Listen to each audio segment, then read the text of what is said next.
Hai kawan-kawan, kali ini kita akan mempelajari peristiwa-peristiwa penting sekitar proklamasi kemerdekaan Indonesia.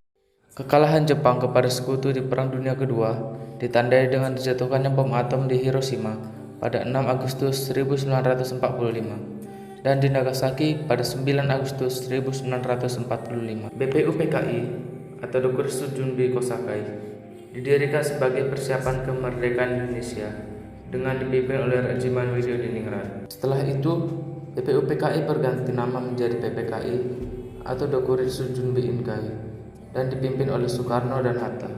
Pada 12 Agustus 1945, perwakilan Jepang, Marsikal Terauchi, bertemu dengan pimpinan PPKI dan Rajiman Widodiningrat di Dalat, Vietnam.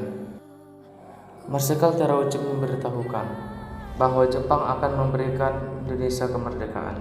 Golongan pemuda dan golongan tua dari para pejuang dulu sempat memiliki argumen panas. Golongan muda selalu mendesak agar proklamasi segera dilakukan. Mereka ingin mendapatkan kemerdekaan dengan perjuangan sendiri dan bukannya hadiah dari Jepang. Golongan tua menghendaki cepat atau lambatnya proklamasi kemerdekaan Indonesia tidak penting. Tetapi pada dasarnya, proklamasi harus disiapkan secara matang tanpa pertumpahan darah. Pada 16 Agustus 1945, dini hari, para pemuda membawa Soekarno dan Hatta ke Rengas Dengklok. Para pemuda ingin kembali meyakinkan Soekarno dan Hatta agar segera memproklamasikan kemerdekaan dan tidak terpengaruh oleh Jepang. Mereka meyakinkan bahwa Jepang telah menyerah kepada sekutu dan itu adalah saat yang tepat untuk merdeka.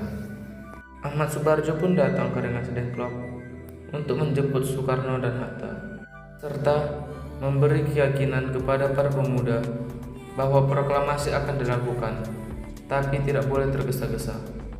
Setelah dari Rengas Dengklok, Soekarno dan rombongan kembali ke Jakarta dan segera melakukan pertemuan untuk membahas persiapan proklamasi kemerdekaan di kediaman Laksamana Maeda.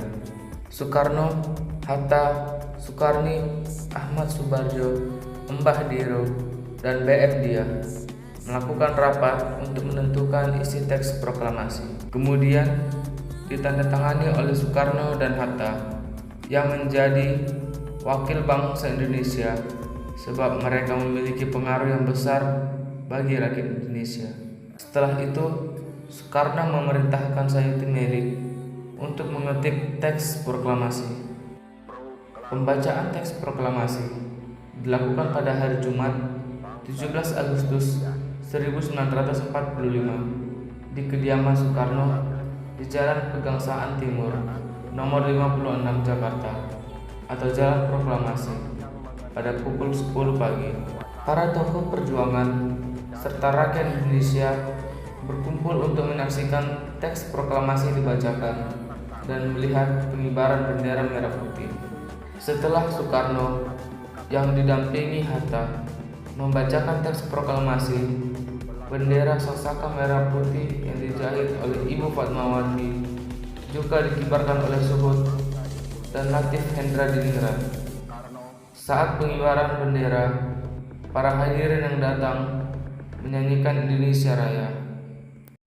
Oke guys, sampai sini aja pertemuan kita, and see you again.